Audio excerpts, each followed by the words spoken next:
किसी नदी के किनारे एक बहुत बड़ा पेड़ था, जिसकी शाखाओं में चंचलता से लटकते हरे पत्ते और मीठे फल स्वर्गिक सुंदरता बिखेर रहे थे। उस पर एक बंदर रहता था जो अपनी क्यूट सी हरकतों से सबका मन मोह लेता था। बंदर बड़े मीठे फलों का सेवन करता और दिन भर मौज मस्ती करता।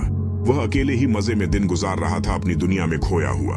एक दिन एक मगर नदी में से पेड़ के नीचे आया, अपना बड़ा थुलथुला शरीर जल की सतह पर तैरता हुआ।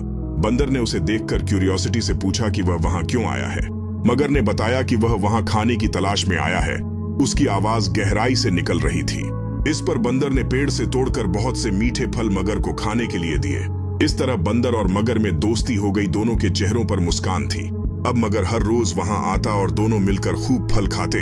एक खुशहाल जोड़ी बन गई थी। बंदर भी एक दोस्त पाकर बहुत खुश था। उसकी आंखों में चमक थी।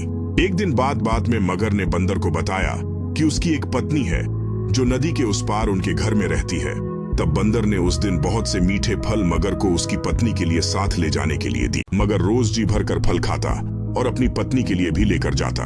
मगर की पत्नी को फल खाना तो अच्छा लगता, पर पति का देर से घर लौटना पसंद नहीं था।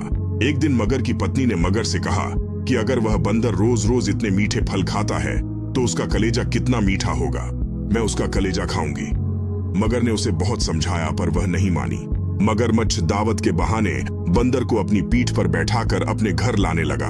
नदी बीच में उसने बंदर को अपनी पत्नी की कलेजे वाली बात बता दी। इस पर बंदर ने कहा कि वो तो अपना कलेजा पेड़ पर ही छोड़ आया है, वह उसे हिफाजत से पेड़ पर रखता है, इसलिए उन्हें वापस जाकर कलेजा लाना पड़ेगा। मगर बंदर को वापस पेड़ के पास ले गया। बंदर छलांग मारकर पेड़ पर चढ़ गया। उसने हंसकर कहा कि जाओ मूर्ख राजा, घर जाओ और अपनी पत्नी से कहना कि तुम दुनिया के सबसे बड़े मूर्ख हो।